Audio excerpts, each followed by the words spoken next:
కర్మ సిద్ధాంతం గురించి చెప్పుకుందాం. ఎందుకంటే అప్డేట్ అయిపోయిన కర్మ సిద్ధాంతం గురించి కూడా తెలియాలి అంటే అసలు కర్మ సిద్ధాంతం ఏంటో తెలియాలి. ఎంతమందికి ఐడియా ఉంది కర్మ సిద్ధాంతం అంటే ఏంటో? నో. ఓకే. ఓకే. ఒకళ్ళు ఓకే. ఎస్. థమ్స్ అప్ ఇచ్చారు, ఒకళ్ళు నో అన్నారు. అండ్ ఇద్దరు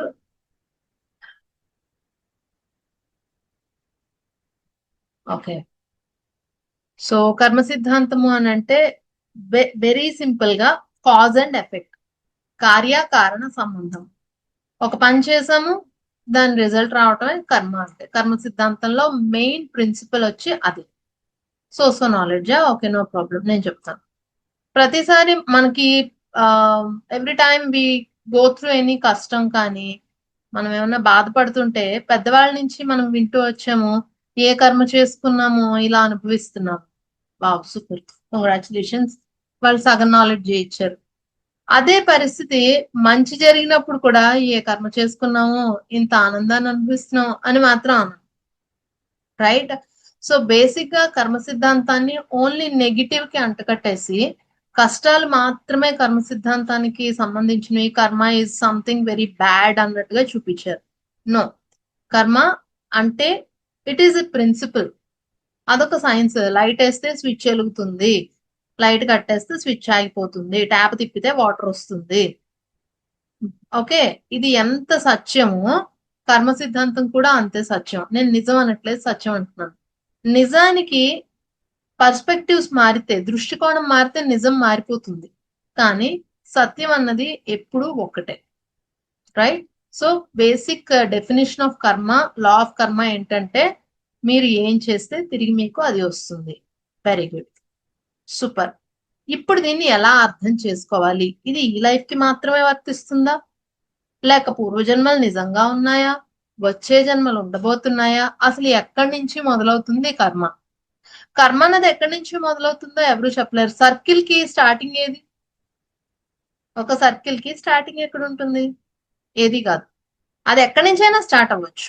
రైట్? బట్ ఒక రిఫరెన్స్ పాయింట్ అని ఎక్కడో అక్కడ మొదలు పెడతాం. అవునా? అలాగే మనం కూడా ఆత్మ ఈ జన్మ తీసుకోవడానికి బేసిక్ గా ఫస్ట్ జన్మ, సెకండ్ జన్మ, బాడీస్ తీసుకోవడం మొదలు పెట్టిన దగ్గర నుంచి ఎలా అయితే బ్యాంక్ నుంచి అప్పు తీసుకొని మనం ఆ వ్యాపారాన్ని స్టార్ట్ చేస్తామో మనకి ఓవర్ డ్రాఫ్ట్ మీద కర్మ అనేది వస్తుంది. అంటే అరే వీడికి ఏం తెలియదురా బాబు, మొత్తం అన్ని ముందు జంతు జన్మలే ఉన్నాయి. బికాజ్ మనం ఎలా ఎలా వస్తుంది అంటే జన్మ, ఆత్మ బ్యాక్టీరియా, సింగిల్ సెల్ ఆర్గానిజమ్స్. అవి సింగిల్ సెల్ ఆర్గానిజం ఒకటే ఉంటుందా? కుప్పలు తెప్పలు ఉంటాయా? ఒక చిన్న వాటర్ డ్రాప్ లోనే తీసుకుంటే కొన్ని కోట్లు ఉంటాయి, కుప్పలు తెప్పలు ఉంటాయి. ఆ కుప్పలు తెప్పలు ఉన్నా కూడా అదంతా ఒకే ఆత్మ, డిఫరెంట్ డిఫరెంట్ బాడీస్. ఎలా అయితే మనం ఒకే శరీరంలో ట్రిలియన్స్ ఆఫ్ సెల్స్ ఉన్నాయో అలాగా అన్ని కుప్పలు తెప్పలు మైక్రో ఆర్గానిజమ్స్ అక్కడ ఉన్నా కూడా అవన్నీ ఒకటే ఆత్మ. అర్థమైందా? వన్ కాన్షియస్నెస్, ఒక చైతన్యమే, ఒక ఆత్మే అన్ని రూపాలుగా తీసుకుంది. ఎందుకు? బాడీ అలవాటు అవ్వాలి ఆత్మకి. ఆత్మకి బాడీ అలవాటు అవ్వాలి కాబట్టి ఫస్ట్ మైక్రో ఆర్గానిజమ్స్, ఆ తర్వాత single cellular organisms, micro organisms, ఇలా చిన్న చిన్నగా చిన్న చిన్నగా వస్తూ రాళ్ళు రప్పలు. ఇంకా దీనికన్నా ముందు మనం రాళ్లుగా, కొండలుగా, రత్నాలుగా, ఖనిజాలుగా ఇవన్నీ పుడతాం. అంటే bismuth, hydrogen, helium, lithium, beryllium, boron, carbon, oxygen, nitrogen, ఇవన్నీ చదువుకున్నాం కదా స్కూల్లో ఉన్నప్పుడు. అవన్నిటిగా కూడా మన లైఫ్ ఉంటుంది. గ్యాసెస్ గా పుడతాం, లిక్విడ్స్ గా పుడతాం, నెక్స్ట్ సాలిడ్స్ గా వస్తాం. వస్తూనే ఖనిజాలుగా పుడతాం. కొండలు కొండల్లాగా కొన్ని యుగాలు పుడతాం. కొండలకి ఒక కాన్షియస్నెస్ ఉంటుంది, అవి పెరుగుతాయి, అవి కదులుతాయి, కానీ కొన్ని వందల సంవత్సరాలకు ఒక చిన్న మిల్లీమీటర్ కదులుతాయి. అది మనకి తెలియదు. కాంటినెంటల్ డ్రిఫ్ట్స్ అంటాం వాటిని. ఎర్త్ క్వేక్స్ వచ్చినప్పుడు, భూమి చీలినప్పుడు కాంటినెంటల్ డ్రిఫ్ట్స్ అంటాం వాటిని. సో ఇవన్నీ కూడా భూమి ఒక డైనామిక్ పర్సనాలిటీ, ఒక జీవించే ఆ, జీవి, ఒక జీవిస్తున్న ఒక క్రీచర్ అన్నమాట భూమి అన్నది. దాని మీద మనం కొండలుగా పుట్టాము, అయిపోయింది, బండలుగా తయారవుతాం. మనం అహల్య కథ వినే ఉంటాం కదా. గౌతమ మహర్షి అహల్యని శపించారు. యాక్చువల్లీ స్కాట్లాండ్ అండ్ నార్వే ఇలాంటి కంట్రీస్ లో కొన్ని రాళ్ళు ఉంటాయి, అవి పెరుగుతాయి. ఎస్, లిటరల్లీ అవి పెరుగుతాయి. వాటి సైజ్ పెరుగుతుంది. అవి ఆఫ్ స్ప్రింగ్స్ ప్రొడ్యూస్ చేస్తాయి. అంటే వాటి నుంచి చిన్న బుడిపిలాగా మొదలయ్యి ఇంత పెద్ద బండరాయి పడిపోతుంది అది. అవి మళ్ళీ ప్రొడ్యూస్ చేస్తాయి. ఎస్, అవును, అవి రాళ్లే. అండ్ యూటాలో, అమెరికాలోని యూటా అండ్ నెవాడా డెజర్ట్ లో రాళ్ళు కదులుతాయి, నడుస్తాయి. కాకపోతే ఆ నడక అన్నది ఒక ఏడాదికి మిల్లీమీటర్ అలా ఉంటుంది. కానీ ఆ నడిచిన దోవ అంతా కూడా వాటికి డ్రాగ్ చేసుకుంటూ వెళ్తే ఎలా ఉంటుంది? రాయిని డ్రాగ్ చేస్తూ వెళ్తే, ఈడ్చుకుంటూ వెళ్తే కింద చారికి పడుతుంది కదా, అలాగా ఉంటుందన్నమాట. అంటే మన కాన్షియస్నెస్, మన చైతన్యము రాళ్లల్లో, రప్పల్లో అన్నిటిలో ఉంటుంది. మొట్టమొదటిగా ఎక్కువ ఎక్కువ రాళ్ళన్నీ ఎక్కువ కనిపిస్తాయి మనకి. కొండలు పెద్దగా ఉంటాయి, పక్క పక్కనే ఉంటాయి. అలాగే ఎన్నో రాళ్ళు ఒక చోటే ఉంటాయి. ఇలా మనం ఉండి ఉండి సింగిల్ సెల్ మైక్రో ఆర్గానిజం గా పుడతాం. అలా పుడుతూ పుడుతూ చిన్న చిన్న గడ్డి, నాచు గడ్డి మొక్కల్లాగా, అలాగే నీటిలోని జంతువుల్లాగా. నీటిలో బోల్డ్ జంతువులు పెరుగుతూ ఉంటాయి కదా, ఫిష్, ష్రింప్, ప్లాంక్టన్స్, రైట్? ఇలాంటి వాటి అన్నిటిగా పుడతాం. డీప్ సీ క్రీచర్స్ గా పుడతాం. డీప్ సీ అంటే లోతైన సముద్ర జీవులుగా పుడతాం. ఒక్కొక్క వింగ్ ఒక్కొక్క డైరెక్షన్ లో మనం ఎదుగుతాం అన్నమాట. ఈ రాళ్ళు రప్పలుగా పుట్టినప్పుడు మన కాన్షియస్నెస్ చాలా జడంగా ఉంటుంది. ఇనర్షియా అంటాం, బద్ధకం, తమో గుణం ఎక్కువ ఉంటుంది. తమో గుణంతో ఉంటాం. ఆ తమో గుణంలో మొత్తం అన్ని నేర్చుకునేందుకు మెటల్స్ గా పుడతాము. ఆ తర్వాత హైయెస్ట్ మెటల్ గోల్డ్. అంటే మనం హైడ్రోజన్ నుంచి మొదలయ్యి గోల్డ్ దాకా మన ప్రయాణం ఉంటుంది మెటల్స్ లో పుట్టడం. ఎందుకు హైయెస్ట్ ఈస్ గోల్డ్. ఇంకా ఇప్పుడు కొత్తవి కనుక్కుంటున్నారు, వాటిల్లో కూడా మన కాన్షియస్నెస్ ఉంటుంది. అదంతా ఏంటి? మొత్తం అంతా ఇనర్షియల్ కాన్షియస్నెస్, అంటే తమో గుణ చైతన్యం అదంతా. Next gem stones. రాళ్లుగా పుడతాం, జెమ్ స్టోన్స్. వాటిలో హైయెస్ట్ ఏంటి? జెమ్ స్టోన్స్ అంటే ఏంటి? మంచి రత్నాలు. అందులో highest carbon. Carbon is going to do as diamond. Diamond కింద మారుతుంది, రైట్? ఇలా బొగ్గు, బొగ్గు పులుసు వాయువు, ఇలా ఒక్కొక్కటి ఒక్కొక్క ఎలిమెంట్ తీసుకుంటే దాని ఎన్ని ఐసోటోప్స్ ఉన్నాయో అన్నిట్లోనూ పుట్టుకుంటూ వస్తాం. అందుకే పరిణామ క్రమంలో అవన్నీ చాలా తమో గుణం ఫస్ట్ జన్మల్లో ఎక్కువ ఉంటుంది. ఫస్ట్ జన్మల్లో తమో గుణం అందుకే ఎక్కువ ఉంటుంది. అది అయిపోయింది. నెక్స్ట్ వచ్చి చెట్లు. మరి వెంటనే అంత తమో గుణంలో వచ్చిన తర్వాత వెంటనే ఫాస్ట్ గా మనం రన్ చేసేసి అన్ని చేయలేం కాబట్టి ఆ మైక్రో ఆర్గానిజమ్స్, కదలనివి, చెట్లు కూడా కాదు, చిన్న చిన్న గడ్డి మొక్కలు, మైక్రోస్కోపిక్ ప్లాంక్టన్స్, ఇలాంటి వాటిగా పుడతాం. పుట్టి కేవలం సూర్యరశ్మితో ఎలా బ్రతకాలో నేర్చుకుంటాం. అది తమో గుణం నుంచి కొంచెం రజోగుణానికి ట్రాన్సిషన్ అయ్యే జన్మలు. చిన్న చిన్నగా అప్పుడే మనకి కనిపించడం, అంటే కంటికి కనిపించేలాగా శరీరాలు ఏర్పరచుకుని ఎక్కువ పార్ట్స్ తోటి, అంటే మొక్కకు చూస్తే వేర్లుంటాయి, ఆకులుంటాయి. అలా చిన్న చిన్న గడ్డి మొక్కలకు కూడా అవన్నీ ఉంటాయి కదా, నెంబర్ ఆఫ్ సెల్స్ ఎక్కువ ఉంటాయి. అలాంటివన్నిటిని అలవాటు చేసుకునే జీవులుగా పుడతాం. నెక్స్ట్ చిన్న చిన్న చీమలు, అలాంటి పురుగులు, ఇలాంటి వాటిగా పుడతాం. ఎందుకు? కదలిక నేర్చుకోవడానికి. కదలిక నేర్చుకోవాలి. అప్పుడు దాకా మనం ఎలా ఉన్నాము? జడంగా ఉన్నాం, ఎక్కడికి కదలలేదు, తమో గుణం ఎక్కువ ఉంది. అలా హైయెస్ట్ గరికలా పుడుతుంది. అంటే ఒక చిన్న ప్లాంక్టన్ నుంచి గరికని పూజలో వాడతాం కదా, మంచిది, చాలా గొప్పది అని చెప్పి. అలా తర్వాత చిన్న చిన్న చిన్న చిన్న మొక్కలు, గడ్డి మొక్కలు, చిట్టి మొక్కలు, చిన్న చిన్న మొక్కలు, బుషెస్, అలా పుడుతూ పుడుతూ పుడుతూ దేవదారు వృక్షాలు. గొప్ప గొప్పవి ఏంటి? కొన్ని వేల సంవత్సరాలు బ్రతికే దేవదారు వృక్షాలు. ఇదంతా ఈ లీనియర్ గానే జరుగుతుందా అంటే కాదు, హారిజాంటల్ గా జరుగుతుంది. అంటే ఒక పక్కన మైక్రో ఆర్గానిజమ్స్ గాను పుడుతూ, ఒక పక్కన గడ్డి మొక్కలు గాను పుడుతూ, ఒక పక్క ఇలాగా హారిజాంటల్ గా అన్ని వైపులా విస్తరించుకుని ఆత్మ జన్మ తీసుకుంటుంది. అందుకే ఇదంతా ఎకో సిస్టమ్ అంటాం. అంటే ఇవన్నీ ఒకదాని మీద ఒకటి ఆధారపడి జీవించే జీవన వ్యవస్థ. ఎందుకంటే ఆత్మ ఇన్ని డైరెక్షన్స్ లో ఒకేసారి ఆ తమో గుణాన్ని, రజోగుణాన్ని అర్థం చేసుకోవడానికి తీసుకుంటూ ఉంటుంది. సరే, ఇంతవరకు బాగుంది. చిట్టి చిట్టి జీవులు, బుల్లిబుల్లి జీవులు, మైక్రోస్కోపిక్ ఆర్గానిజమ్స్, అవన్నీ కూడా చాలా బాగా ఎత్తేసాం. మొక్కలు, చెట్లు అన్ని అయితే నెక్స్ట్ కమ్స్ స్మాల్ యానిమల్స్. ఇప్పుడు మనం నడకను నేర్చుకున్నాం, అంటే మూమెంట్ నేర్చుకున్నాం, మూవ్ అవ్వడాన్ని నేర్చుకున్నాం. ఇదే పని మనకి సముద్రంలో జీవులు, హైడ్రా అనే జీవి ఉంటుంది. అదేం చేస్తుందో తెలుసా? అది కేవలం చూడడానికి మొక్కలా ఉంటుంది, కానీ అది చక్కగా ఒక దగ్గర నుంచి ఒక దగ్గరికి నడుచుకుంటూ వెళ్ళిపోతుంది. ఒక గొట్టంతో ఉన్న మొక్కలా ఉంటుంది అది అంతే. క్రాటన్ మొక్క ఏమో అనుకుంటాం. హైడ్రా. బయాలజీ క్లాస్ లో హైడ్రా బొమ్మ కూడా గీస్తాం మనం. Star fish, hydra, all these ecosystems నీటి అడుగున ఉండే జీవులుగా కూడా మనం పుట్టి ఆ తమో గుణాన్ని పూర్తిగా అర్థం చేసుకుంటాం అన్నమాట. ఒకే చోట ఉండిపోవడం. కోరల్ రీఫ్స్ అంటే ఏంటి? పగడపు దిబ్బలు. పగడపు దిబ్బలుగా పుడుతూ ఆ సీ యానిమోన్స్, పగడపు దిబ్బలు ఇవన్నీ కూడా తమో గుణానికి ప్రతీకలు. అయిపోయింది. ఇప్పుడు రజోగుణంకి వస్తాం. రజోగుణంలో నడవడం నేర్చుకుంటాం, కదలిక నేర్చుకుంటాం. ఫస్ట్ తమో గుణం అంతా వన్ డైమెన్షనల్ గా పుడతాం, వన్ డైమెన్షనల్ గా ఉంటాం. అంటే పుట్టి అయితే విస్తరిస్తాము లేకపోతే ఎదుగుతాము అంతే, ఎక్కడికి కదిలేది ఉండదు. నెక్స్ట్ టూ డైమెన్షనల్ గా చీమలు, బల్లులు ఇలాంటి క్రీచర్స్ కీటకాలుగా పుడుతూ ముందుకి వెనక్కి నడవడం నేర్చుకుంటాం. సెంటిపీడ్స్, మిల్లీపీడ్స్ ఉంటాయి కదా మన ఇళ్లలో తిరిగే రోకల బండలు, నల్ల నల్ల నల్ల పురుగులు. మనమేనండి అవన్నీ, ఆశ్రయించుకోకండి. గాజు పురుగులు ఇవన్నీ మనమే. ఎత్తుకొని ముద్దు పెట్టుకోమని కాదు కానీ ఆశ్రయించుకోక్కర్లేదు. So one dimensional, two dimensional ముందుకి వెనక్కి తిరగడం నేర్చుకుంటాం. Next comes the three dimension. చిన్న చిన్న పురుగులు అయిపోయి జంతువులు, ఎలకలు. ఓకే, చిన్న జంతువులు అంటే అవి పైకి ఎక్కగలవు, ముందుకెళ్ళగలవు, వెనక్కి వెళ్ళగలవు, కిందకి దిగలవు. ఇలా త్రీ డైమెన్షనల్ జీవులుగా స్టార్ట్ చేసి జీవులుగా జంతువులుగా మొదలుపెట్టి రజోగుణాన్ని అర్థం చేసుకునే స్థాయికి వస్తాం. అంటే ఏంటి? ఎమోషన్స్ ఉంటాయి. అప్పుడు మనకుండే ఇన్స్టింక్ట్స్ ఏంటి? ఇన్స్టింక్ట్స్ అంటే లోపల జీవ భావాలు ఏంటి? ఆకలి, ఆకలి, నిద్ర, దాహం, మైథునం, ఇష్టం. జంతువులకు కూడా ఇష్టాలు ఉంటాయి తెలుసా?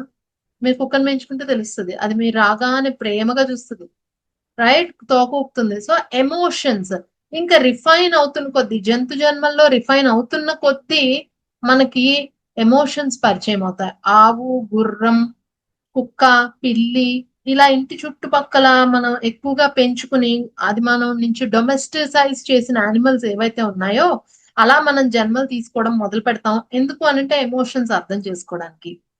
అలా ఎమోషన్స్ మీద పట్టు సాధించి రజోగుణం ఉపయోగించుకుంటూ మనస్సు ఏర్పడడం మొదలవుతుంది.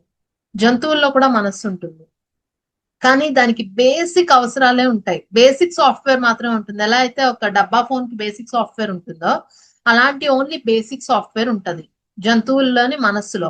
అర్థమైందా నేను చెప్పింది? అంటే ఆకలేస్తే వేటాడాలి, తినాలి, దట్స్ బేసిక్ ఇన్స్టింక్ట్. తనను తను కాపాడుకోవాలి, ఇట్స్ బేసిక్ ఇన్స్టింక్ట్.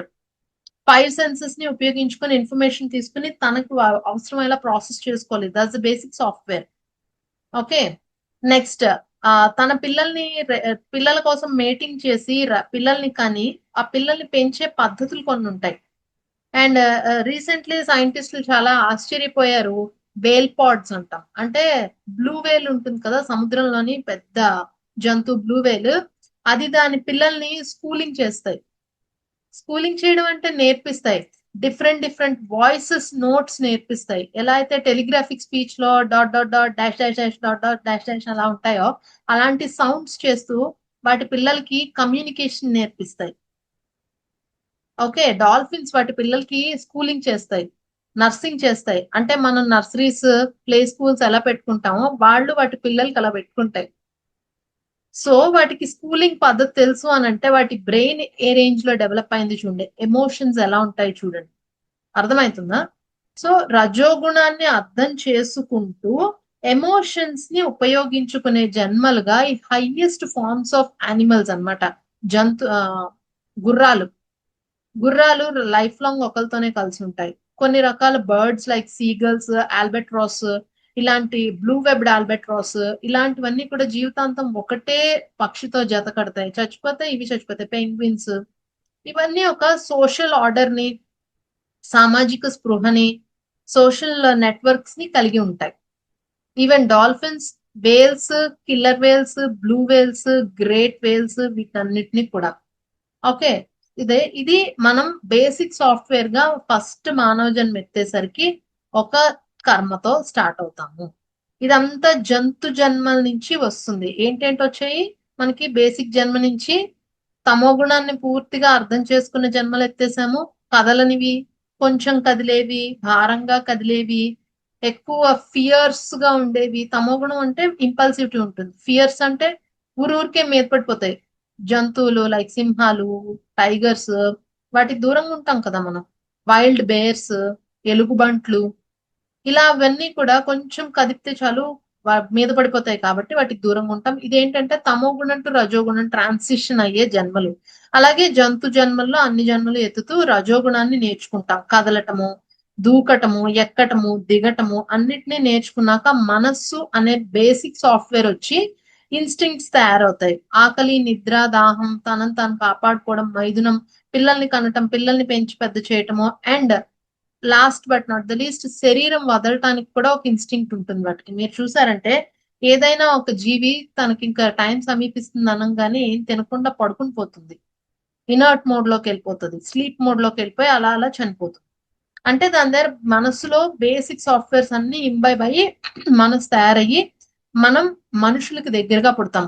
అంటే ఇన్ని జీవుల్లాగా విస్తరించిన ఆత్మ చివరికి మనిషి జన్మ ముందుకు వచ్చేసరికి 2 ఆవులు, 2 ఎద్దులు, ఒక ఆవు ఒక ఎద్దు, 2 కుక్కలు, 2 హార్సెస్, ఇలా 2-3 జన్మలుగా తీసుకుంటుంది. మేకలు, కోళ్లు ఇలాగా. ఎందుకు? ఎందుకంటే ఇంకా చిక్కబడుతోంది ఆత్మ. ఒక బాడీ ఒక్క బాడీగా రావడానికి రెడీ అవుతుంది. నేను చెప్పింది అర్థం అవుతుందా? ఇంత వ్యాపించి ఇన్ని బాడీస్ గా ఉన్న ఆత్మ ఇంకా ఒక్క బాడీ, మల్టిపుల్ కాంప్లెక్సిటీ ఉన్న ఒక బాడీని తీసుకోవడానికి, నంబర్ ఆఫ్ న్యూరాన్స్ ఉండి నరాల వ్యవస్థ, సెంట్రల్ నర్వస్ సిస్టమ్ ఉన్న ఒక బాడీని కలిగి ఉండడానికి రెడీ అవుతుంది అనమాట. కాంప్లెక్స్ అండ్ హార్డ్వేర్ సాఫ్ట్వేర్ రూపం. ఇప్పుడు ఏమవుతుందంటే ఇవి తను నేర్చుకుని ఆ వీటికి కూడా సంస్కారాలు అంటుకుంటాయి. ఫర్ ఎగ్జాంపుల్, కొంతమంది ఇళ్లలో చూస్తూ ఉంటాము, ఆవుల్ని పెంచుకుంటూ ఉంటారు. పూర్వం పండితుల ఇళ్లలో, బ్రాహ్మణ పండితుల ఇళ్లలో ఆవులు పెంచుకుంటుంటే అవి చనిపోతే వాటికి దహన సంస్కారాలు చేయటము అన్ని మామూలు మనుషులకు చేసినట్టే చేస్తారు. అండ్ దెన్ ఆ ఆవులు కూడా ఎలా అంటే వేదం చదువుతున్నప్పుడు వినటము, ఇలాంటి శాస్త్ర చర్చలు జరుగుతున్నప్పుడు అవి అక్కడ ఉండడం, ఎక్కడెక్కడో ఉన్నా కూడా అక్కడికి వచ్చి కూర్చోవడం చేస్తాయి. అలా జరిగినప్పుడు వాటికి ఏమవుతుందంటే అవన్నీ సాఫ్ట్వేర్ లో ఇంక్లూడ్ అవుతాయి.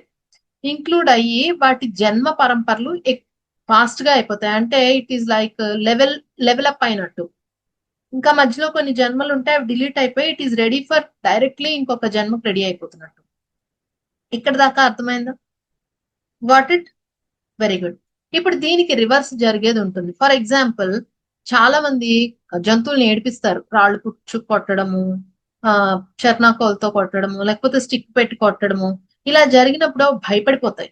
భయం లోపల ఉండిపోతుంది. ఎందుకంటే దాన్ని కాపాడుకోలేదు, దాన్ని బంధిస్తారు. సర్కస్ లో ఉన్న జంతువులు చూడండి ఎలా ఉంటాయి, నల్లమందు అలవాటు చేసి వాటికి ట్రైన్ చేస్తారు, కానీ అవి ఎంతో భయపడతాయి. దానివల్ల ఆ ఆత్మకి, అంటే లోపల ఉండే ఆ సమిష్టి ఆత్మ అంటాం, సమిష్టి ఆత్మకి మళ్ళీ ఇంకొక లైఫ్ ఫామ్ తీసుకోవాలంటే భయపడిపోతుంది. ఆ విధంగా ఆ లైఫ్ టైం వెనక్కి వెళ్ళిపోతుంది. లైఫ్ టైం అన్నది వెనక్కి వెళ్ళిపోతుంది, మళ్ళీ జన్మకి రాదు. అలా ఏ జంతువునైనా హింసిస్తే దాని జన్మల్ని మనం పెంచేస్తున్నాం కాబట్టి పాపం మనకు తగులుతుంది. అర్థమైందా ఇక్కడ దాకా? ఓకే. ఎస్, అయింది. ఇక్కడ దాకా అయింది. ఇప్పుడు మనం ఫస్ట్ మానవ జన్మ ఎత్తుతాం. వెంటనే ఎత్తేస్తామా? లేదు. ఫస్ట్ తల్లి కడుపులోకి రావడానికి, బాడీ తయారవడానికి ఆత్మ ట్రై చేస్తూ ఉంటుంది. అబార్షన్స్ అయిపోతాయి. ఎందుకంటే బాడీ అలవాట్లేదు. ఏమో ఎలా ఉంటుందో తెలియదు, కొత్తది. అడ్జస్ట్ అవ్వడం అవ్వకపోవడం చాలా ఉంటాయి. సో తయారవ్వలేదు కాబట్టి అబార్ట్ అయిపోతుంది. లేదు, ఫుల్ గా తయారైంది పిండం. ఆ ప్రాసెస్ ఆఫ్ బర్త్ లో ఒక్కొక్కసారి ఆత్మ సారీ నేను ఇప్పుడే రెడీగా లేను అని అబార్ట్ అయిపోవచ్చు. డెలివరీలో బేబీ చనిపోవచ్చు. లేదు, ఓకే వచ్చాను చూసాను కొన్నాళ్ళు నేను ఈ బాడీని ట్రై చేస్తాను అని అనుకుని ఆత్మ ఫస్ట్ టైం బాడీని తీసుకున్నప్పుడు, హ్యూమన్ బాడీని తీసుకున్నప్పుడు మంత్స్ బేబీగా ఉండి చనిపోవచ్చు. కొన్ని మంత్స్ బతికి చనిపోవచ్చు.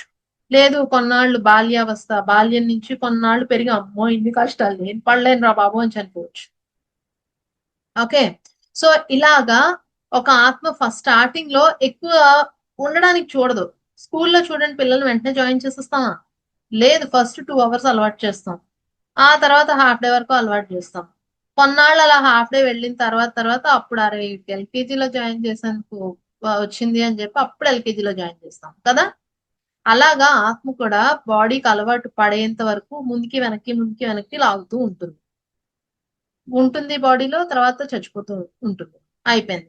సో ఫస్ట్ జన్మల్లో ఇలా 4, 5 జన్మలు పుడుతూ చచ్చిపోతూ బాడీకి అలవాటు పడిన తర్వాత వాళ్ళు పూర్తి స్థాయిలో బాడీలో ఉండడానికి ఓకే, సరే ఓకే నేను చేస్తాను ఉంటానులే అని చెప్పి డిసైడ్ అయ్యి వస్తారు. వచ్చిన తర్వాత ఇంకా వాడికి బేసిక్ సాఫ్ట్వేర్ కదా, మనసులో అంత బేసిక్ సాఫ్ట్వేర్ కదా, వాడు ఇంకా చూడండి తమో గుణంతో ఉంటాడు, విపరీతమైన స్వార్థం. స్టార్టింగ్ లో అవే ఉంటాయి. ప్రకృతి కూడా ఎలాంటిదంటే అరే పాపం వీడికి ఏ కర్మలు లేవురా, ఏం చేసుకున్నాడో ఏం తెలీదు, సరే జంతు జన్మల్లో వీడు ఎక్కడెక్కడ పుట్టాడో చూద్దాము, వీడికి కొద్దిగా పుణ్యాలు ఉంటాయి జంతు జన్మల్లో, వాటికి ఏం నోర్లేనివి కదా అవి, కొంత పుణ్యం అంతా ఉంటాయన్నమాట. ఉన్నప్పుడు వాటిని ఓవర్ డ్రాఫ్ట్ గా ప్రకృతి ఇస్తుంది. అంటే సరే దీన్ని యూజ్ చేసుకుని నువ్వు ట్రై చెయ్యు అని చెప్పి ఓవర్ డ్రాఫ్ట్ గా ఇచ్చినప్పుడు కర్మని ఆ వాటితోటి వాడు జీవించడం స్టార్ట్ చేస్తాడు. కానీ వాడు ఎక్కడి నుంచి వచ్చాడు, డైరెక్ట్ గా జంతు జన్మల నుంచి వచ్చాడు. కాబట్టి వాడి ప్రవృత్తి ఎలాంటిది ఉంటుంది, థాట్ ప్రాసెస్ అంతా కూడా ఇంకా పిచ్చి పిచ్చిగా ఉంటుంది. అందుకని వాడిలో ఎలాంటివి వస్తాయి, నాకే కావాలి, ముందు నేను, నా తర్వాత ఎవరన్నా, అబ్బే నన్ను నేను తప్ప నాకు ఎవ్వరు వద్దు, విపరీతమైన స్వార్థం, బద్ధకం, కోపం, జంతువులాగా ప్రవర్తిస్తారు. శరీరం ఒక్కటే మనిషిది, థాట్ ప్రాసెస్ అన్ని కూడా జంతువు ఏం చేస్తుందండి, ఆకలేస్తే తినేస్తుంది, దెబ్బలాట పెట్టేసుకుంటుంది. దాని టెరిటరీలోకి ఇంకొక ఎప్పుడైనా నేషనల్ జియోగ్రఫీ చూస్తే చూడండి, ఊరికే దాన్ని సింహాన్ని పడుకుని సింహాన్ని ఎలా అంటే చాలా అది రెచ్చిపోతూ ఉంటుంది. నా ఏరియాలోకి వచ్చేస్తావా అని కలబడిపోతూ ఉంటుంది. అలాగా ఇంపల్సివిటీతో ఉంటారు. ఇంపల్సివిటీ అంటే ఇట్ ఈస్ కోపం వెంటనే చూపించేయడం ప్రవర్తనలో. ఇలా చూపిస్తూ చూపిస్తూ వీళ్ళలో ఇంకా ఏముంటుందంటే వ్యసనాలకి బానిస అవుతారు. ఎందుకంటే ఆపుకోలేరు వీళ్ళు ఏమనిపిస్తే అది చేసేయాలి. ఇలాంటి జన్మల్లో వీళ్ళకి అన్ని జరిగిపోతూ ఉంటాయి, అందరూ హెల్ప్ చేసేస్తూ ఉంటారు, అన్నిటికీ వీళ్ళకి వచ్చేస్తుంది, మనకు అనిపిస్తుంది వీడు ఇంత వెదవ కదా, ఇంత మంచి జన్మలా ఉంది వీడికి అని చెప్పి. కానీ ప్రకృతి అంటుంది అరే నీకెందుకు, నువ్వు 10th క్లాస్ వాడు ఇప్పుడే ఎల్కేజీకి వచ్చాడు, వాడికి నేను ఏదో బొమ్మలు చాక్లెట్లు స్వీట్లు ఇచ్చి జన్మకు రానిస్తున్నాను, నీకెందుకు అని అంటుంది ప్రకృతి. అబ్బే మనం అలా కాదు, నా తోడవాడు నా పక్కింట్లో వాడు వీడు మేము ఇద్దరం కలిసి ఉన్నాము, వీడేంటి ఇంత బాగున్నాడు నేనేంటి ఎలా అయిపోయానని అనుకుంటాం మనం. ఓకే, సో ఇలా కొన్ని జన్మలు ఎత్తగా ఎత్తగా ఎత్తగా వాడిలో ఈ జన్మల్లోని వాసనలు మిగిలిపోతాయి. కొట్లాట, దెబ్బలాట, మోసం చేయడం, ఏడిపించటం అందరినీ, కొన్ని కొన్ని ఎక్స్ట్రీమ్ లక్షణాలు, చంపేయడం, మోసం చేయడం, ఇంటలెక్చువల్ మోసాలు అంటే తెలివిని ఉపయోగించి మోసం చేయడం, చంపి హత్యలు చేయటము, దొంగతనాలు చేయడము, ఇలాంటి జన్మలన్నీ కూడా ఉంటాయి. కానీ మధ్యలో వీడికి ఏదో ప్రకృతి ఫోన్ లేదు, వీడికి చాక్లెట్ ఇచ్చినట్టు ఇద్దామని వాడు ఎవరికైనా మధ్యలో సాయం చేస్తూ ఉంటాడు.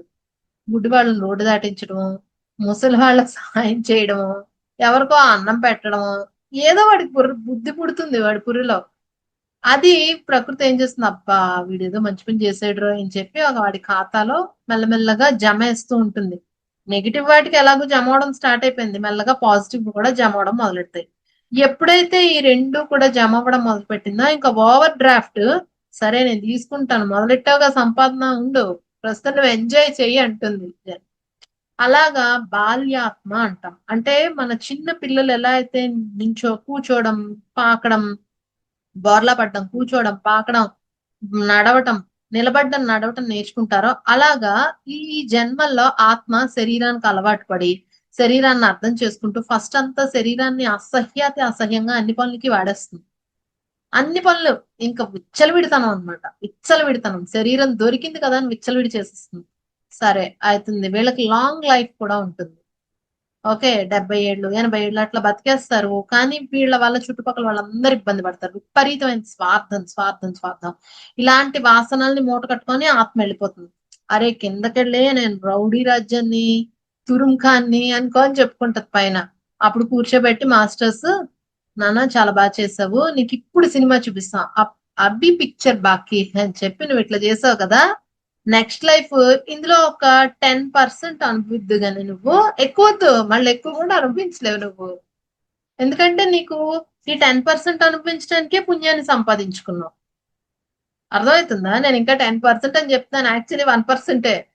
1% పాప, నువ్వు 100% పాపం చేసావు, అందులో 1% తీసుకుందాం అనుభవించడానికి, ఎందుకంటే ఆ పాపాన్ని అనుభవించడానికి తగ్గ పుణ్యమే నీకు ఇక్కడ ఉంది. నేను చెప్పేది అర్థమైందా మీకు?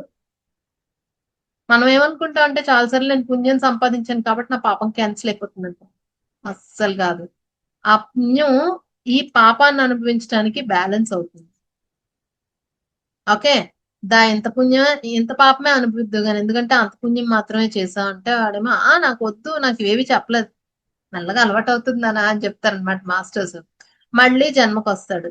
అలా కొన్ని జన్మలు గడవగా గడవగా ఈ పాపం వెనకాల కొడుతూ ఉంటది. ఆ 1% అయినా ఎమోషన్స్ మీద కంట్రోల్ లేకపోవడం తోటి, తమో గుణం లక్షణాలు ఎక్కువ ఉండటం తోటి బాధపడిపోతూ జీవుడు లోపల ఒక మదనం స్టార్ట్ అవుతుంది. ఏంటిది అని మెల్లగా రజోగుణంలోకి వస్తాడు. చెయ్యటం, వినటం, ఏదో మార్చుకోవటం, ఇలాంటి వాటిలోకి వస్తాడు. వచ్చి ట్రై చేస్తూ ఉంటాడు మార్చుకోవడానికి. కానీ గట్టిగా తగులుతూ ఉంటాయి వెనకాల, పాపం ఉంది కదా, అది కూడా 1% 2%లే అయినా ట్రై చేస్తూ మిక్స్డ్ గా జీవిస్తాడు. అంటే కొన్నిటిని వదిలిపెట్టేసి అమ్మో నాకెందుకు వచ్చిందిలే, ఓ పక్కన తీయాలని ఉంటుంది దొంగతనం చేయడం, బాబాయ్ నాకెందుకు వచ్చిందిలే వద్దులే అని చెప్పి మనసు లోపల ఎక్కడో దొంగతనం చేస్తే అనుభవించాల్సి వస్తుంది అనేది తెలుస్తూ ఉంటుంది. దాంతో వ్యాధుల రూపంలోను, పోగొట్టుకోవడాల రూపంలోను చాలా చాలా చేస్తూ నేర్చుకుంటూ ఉంటాడు. అయిపోతుంది అక్కడికి. అలా కొన్ని వందల జన్మలు అవుతాయి, వందలు కాదు వేల జన్మలు అవుతాయి అప్పటికి. కొన్ని వేల జన్మలు, ఇంకా చెప్పాలంటే ఈజీగా 1,00,000 జన్మలు కూడా అయిపోవచ్చు. ఏమిటి ఇక్కడి నుంచి అక్కడికి రావడానికి. ఇప్పుడు బ్యాలెన్స్ షీట్ చూస్తాడు, మళ్ళీ ప్రకృతి చూస్తుంది. ఓకే, పాత అప్పులన్నీ కలిపి ఒక 1,00,00,000 ఉన్నాయి, నువ్వు సంపాదించిందంతా 10 లక్షలు ఉంది అని. ఏంటి, పప్పేమో కోట, సంపాదించింది 10 లక్షల, ఇప్పుడు నేను దేంతో మొదలు పెట్టినంటే ఏడవకు, కరెక్ట్ గా ఇక్కడి నుంచి నేను నీకు కొన్ని జన్మలు ఇలా ప్లాన్ చేసుకో అని చెప్పి వాళ్ళు మనకి హెల్ప్ చేస్తారు పైన. హెల్ప్ చేసి ఏం చేస్తారంటే ఈ కొంత పుణ్యాన్ని ఇంత పాపం అనిపించడానికి తీసుకెళ్ళు. ఈసారి 1% 1% కదా, కానీ ఇక్కడ పుణ్యంలో దీని డైమెన్షన్ ప్యూరిటీ ఎక్కువ ఉంది, క్వాలిటీ ఎక్కువ ఉంది పుణ్యంలో. కాబట్టి క్వాలిటీ పుణ్యంతో ఈ వాసనలను కరిగించుకో అని చెప్తారు. చెప్పేసరికి వస్తాడు, వచ్చి కోటేశ్వరరావు, కోటీశ్వరుడు, స్కూళ్లు కట్టించాడు, బళ్ళు కట్టించాడు, గుళ్ళు కట్టించాడు, రోడ్లు వేయించాడు, చివర్లో అనాథగా అనాథ శరణాలయంలో చచ్చిపోయాడు. ఇలా ఎంతమందిని చూస్తాం మనం? అవునా, వాళ్ళ పిల్లలే వాళ్ళని వదిలేసి చూడకుండా చేయకుండా కదా. అంటే ఈ పాపాన్ని, దేహంతో చేసిన పాపం దేహంతోనే ఇది అవ్వాలన్నట్టు, ఎవరెవరిని మోసం చేశాడో వాళ్ళందరికీ సెటిల్ చేస్తాడు. సంపాదించిన డబ్బులన్నీ వాళ్ళకి ఇచ్చేస్తూ ఉంటాడు, వెళ్ళిపోతూ ఉంటాయి వీడి చేతిలోంచి. సంపాదించి ఇవ్వలేడు. ఆ ఇళ్లలో చాకరీ చేయడానికి ఉంటారు, చాలా మంది బాధపడతారు. మా ఇంట్లోనండి నేను ఎంత పని చేస్తానో నాకు విలువ లేదు. ఓ అవునండి, ఎందుకంటే పూర్వజన్మల్లో వాళ్ళతో చేయించుకున్నారు, ఈ జన్మలో వాళ్ళకి చెయ్యాలి తప్పదు. మాకు పెళ్లిళ్ళు అవ్వట్లేదండి. అవ్వలేదండి, ఎందుకంటే ఎన్నో పెళ్లిళ్ళు ఆపేసామండి, అందుకని పెళ్లిళ్ళు అవ్వట్లేదు. ఇలాగా కర్మలు క్లియర్ అవుతూ అవుతూ ఉంటాయి. అవుతూ ఉంటూ ఏ స్థాయికి వస్తాము, ఎక్కడికి వస్తాము అని అంటే ఇంకా మన లోపల ఆ బ్యాలెన్స్ ఆఫ్ ఎమోషన్స్ వస్తాయి.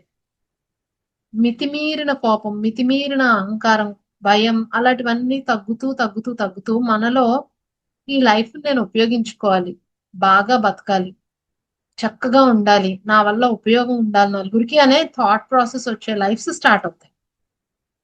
ఓకే, నాకు ఇంత బాగుండాలి అనే లైఫ్స్ స్టార్ట్ అవుతాయి. ఆ స్టార్ట్ అయ్యేసరికి అప్పుడు మనలో గురువు ఏ రూపంలో ఒక రూపం, అంటే ఒక లలిత సహస్రనామం చెప్పే గురువో, లేకపోతే గుడికి వెళ్ళటమో, ఇంకొకటో మెల్లగా స్టార్ట్ అవుతూ మనల్ని మనం తెలుసుకోవటానికి ఒక్కొక్క మెట్టు పూజ చేయటం, గుడికి వెళ్ళటము, లేదు అంటే ప్రతిరోజు అసలు ముందు ఇంట్లోనే ఒక తులసి కోటకు నీళ్లు పోయడమో, దీపం పెట్టడమో, ఇదేది కాకపోతే పాజిటివ్ గా మాట్లాడటమో, ఆహ్లాదంగా ఉండడానికి అలవాటు పడడం, ఇలాంటివన్నీ జరుగుతాయి. మరి అన్ని కష్టమైన జన్మలేనండి ఈ 1,00,000 జన్మలు, మంచిగా ఉండవు అంటే ఉంటాయి, ఉంటాయి. పోష్, బాగా డబ్బున్న చక్కటి జన్మలు, ఎందుకంటే కొన్ని కొన్ని పాపాలు తీరాలంటే కొన్ని కర్మలు క్లియర్ అయిపోవాలి. ఓకే, ఇది ఎగ్జాంపుల్ మహాభారతం నుంచి మనం తీసుకుంటే ఆ కృష్ణుడు కూడా పాండవులకి హెల్ప్ చేయలేకపోతాడు. ఎందుకు అని అంటే పూర్వజన్మల పాపాలు వాళ్ళవి, అది అది అయిపోతేనే వాళ్ళని మెరుగ్గా ఉంటుంది. దేవుడు కూడా ఏం చేయలేడు. నో వన్ కెన్ హెల్ప్ ఆ పాపాన్ని తీసేయడంలో. అలాగే ధృతరాష్ట్రుడు కూడా అడుగుతాడు, ఏం నువ్వు కృష్ణుడు, నువ్వు ఈజీయే కదా నీకు మాకు ఇది తీసేయడం అంటే, అసలు నీ లైఫ్ నీకు తెలుసా అని చెప్తాడు ధృతరాష్ట్రుడికి. నువ్వు 100 మంది పిల్లల్ని కనేంత పుణ్యాన్ని సంపాదించుకున్నావు కాబట్టే పుట్టారు, కానీ నీ కర్మలో ఉంది పోవాలని. నేనేమి చేయలేను, అది నీ కర్మ, రాసుకొచ్చేసావు. కర్మ అంటే ఈ జన్మకు వచ్చింది అని అంటే ఆల్రెడీ రాసుకుని వచ్చేసాము, ఆల్రెడీ రాసుకుని వచ్చేసాము. మరి ఇప్పుడు ఎట్లాగండి డిలీట్ చేసుకోవడం? డిలీట్ చేసుకోవడానికి కూడా అర్హతను సంపాదించుకోవాలి. ఎట్లా పడితే అట్లా కర్మ డిలీట్ అయిపోదు. క్లాసికల్ కర్మ అయిపోయింది. క్లాసికల్ కర్మ ఎరా అంటాం. అంటే శాస్త్రాలు చెప్పినట్టుగా కర్మ సిద్ధాంతం వర్తించే రోజులు కంప్లీట్ అయిపోయాయి. ఆగామి కర్మ ఉంటుంది, అంటే వచ్చే జన్మలకి దాచిపెట్టిన కర్మ. ప్రారంధ కర్మ అంటే ఈ జన్మకు మనం తెచ్చుకున్న కర్మ. ఎలా అయితే కాలేజ్ కి స్కూల్ కి వెళ్ళినప్పుడు క్యారేజ్ పట్టుకెళ్ళామో, అది మనం పట్టుకెళ్ళిందే తినాలి కదా, అలాగ తెచ్చుకున్నదే అనుభవించాలి. అండ్ ఈ జన్మలో మనం చేస్తున్న దాన్ని సంచిత కర్మ అంటారు. ఇది కొన్నిసార్లు ఈ జన్మలోనే ఫలితం ఇవ్వచ్చు, కొన్నిసార్లు వచ్చే జన్మకి ట్రాన్స్ఫర్ అవ్వచ్చు. ఓకే, ఇదంతా సూపర్ గా అర్థం చేసుకున్నాం. మెల్లమెల్లగా ఇలా వెళ్తూ వెళ్తూ గురువు సాంగత్యం వస్తుంది. ఇంకా సత్వగుణ జన్మలు వస్తాయి. మంచి వాళ్ళు మంచిగా ఉండడము. ఈ మంచిలో కూడా తమోగుణ మంచి ఉంటుంది. ఓకే, కాంబినేషన్ జన్మలు ఉంటాయి. తమోగుణ రజోగుణ జన్మలు, రజోగుణ సత్వగుణ జన్మలు, సత్వగుణ తమోగుణ జన్మలు. ఈ 3 కలిపిన జన్మలు కాంబినేషన్స్ ఉంటాయి. అర్థమైందా నేను చెప్పింది? ఈ కాంబినేషన్స్ ఉన్నప్పుడు మనకి కష్టాలు సుఖాలు రెండు 50-50గా వస్తూ ఉంటాయి. మంచి వాళ్ళకే ఎందుకండి ఎక్కువ కష్టాలు? డౌట్ వచ్చిందా మీకు? ఎక్కడ చూసినా మంచి వాళ్ళు ఎక్కువ కష్టపడుతూ ఉంటారు, అనుకున్న అవుతూ ఉండవు. ఎందుకు అనంటే ఇదివరకు జన్మల్లో మిగిలిన వాళ్ళని ఏడిపించి ఆ వాసనలుగా ఉన్నవి తర్వాత తర్వాత ప్రక్షాళన అవుతూ అవుతూ, నా వల్లే, నేనే చేశాను, నా వల్లే ఇంత, నేనే సరిగా చేయలేదు అనే ఆ ఆలోచన చిక్కబడిపోతుంది. చిక్కగా అయిపోతుంది ఆ ఆలోచన. అంటే లైఫ్ బై లైఫ్ వెళ్ళగా మీ అందరికి ఎప్పుడైనా అనిపించిందా, నేను సరిపోను, నేను సరిగ్గా చేయను, ఎంత బాగా చేసినా ఆ థాట్ ఉండిపోతుందా, నేను సరిగ్గా లేను, ఇంకాస్త బాగుండొచ్చు, మేబీ నా వల్లే ప్రాబ్లం ఏమో, ఇలాంటివన్నీ వస్తాయా మీకు కూడా ఆలోచనలు? ఎందుకు వస్తాయనంటే ఇవి జన్మాంతర కారణాలు. అవి పూర్వ జన్మల్లో మనం చేసినవి చిన్న చిన్న సోల్ గుర్తు పెట్టుకుంటుంది కాబట్టి ఈ ఆలోచన చిక్కబడిపోతుంది. చిక్కబడిపోయి మనకి ఆ థాట్స్ మిగిలిపోతాయి. దానివల్ల మంచి వాళ్ళ ఆలోచనల్లో ఎక్కువ ఏముంటాయంటే, నాకు అర్హత లేదు, నేను సరిపోను. ఇప్పుడు మనం చెప్పుకుంటున్న క్లాసులన్నీ అవే. మన మనస్సులో డీప్ రూటెడ్ గా ఉండిపోయినవి. నేను సరిగా లేను, నేను సరిగా చేయలేను, నాకు సరిగా రాదు, నాకు అర్హత లేదు, నేను మంచిని అనుభవించడానికి నాకు అర్హత లేదు, నేను సరిగా లేనేమో, నా వల్లే తప్పు జరుగుతోందేమో. ఇవన్నీ కూడా ఆలోచనలు చిక్కబడిపోయి మన మనస్సులో ఉండి అవే ఎమోషన్స్ ని మనం రీప్లే చేసేస్తూ ఉంటాం. అండ్ మంచితనం ఇస్ నాట్ ఆల్వేస్ మంచితనం, చేతకం. ఓకే, మహా మహాయోధుడైన పురుషోత్తముడు అలెగ్జాండర్ ని ఓడించాడు. ఆ విషయం మీ ఎవరికైనా తెలుసా? మన ఎవ్వరికైనా తెలుసా? అలెగ్జాండర్ ప్రపంచ విజేత అని చెప్తారు, కానీ భారతదేశానికి వచ్చిన తర్వాత పురుషోత్తముడు అనే రాజు దగ్గర ఓడిపోయాడు అలెగ్జాండర్. అసలు సవ్వాలే లేదు. వచ్చాడు, యుద్ధం అన్నాడు, 1 డేలో అయిపోయింది. అయిపోతే పురుషోత్తముడు చేసిన పెద్ద తప్పు ఏంటంటే యుగ ధర్మాన్ని మర్చిపోయి కృతయుగంలోనూ ద్వాపర యుగంలోనూ శరణు నన్ను క్షమించండి అని అంటే వాడిని క్షమించొచ్చు, కానీ కలియుగంలో క్షమించకూడదు. పురుషోత్తముడు తప్పేం చేశాడంటే తను క్షమించేశాడు. క్షమించి సరే వెళ్ళిపో అని అన్నాడు. ఇటు తిరిగి వచ్చేస్తుంటే అలెగ్జాండర్ లేచి పొడిచాడు పురుషోత్తముని. ఓకే, మన రాజులు చేసిన తప్పేంటి అని అంటే శాస్త్రాలు నేర్చుకున్నారు కానీ యుగానికి యుగ ధర్మానికి వాళ్ళు కట్టుబడలేదు. అందుకని అంత గొప్ప వాళ్ళని మనం కోల్పోయాం.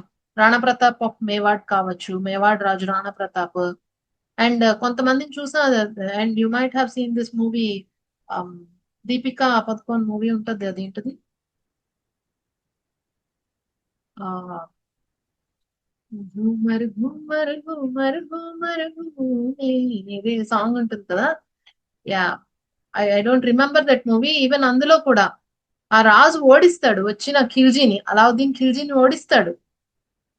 ఓడించి నన్ను క్షమించు అని ఖిల్జీ కాళ్ళ మీద పడితే నేను క్షమించు అని పో అంటాడు. వెంటనే లేచి ఈ రాజుని చంపేస్తాడు, పద్మావత్. ఓకే, అది తప్పు అన్నమాట.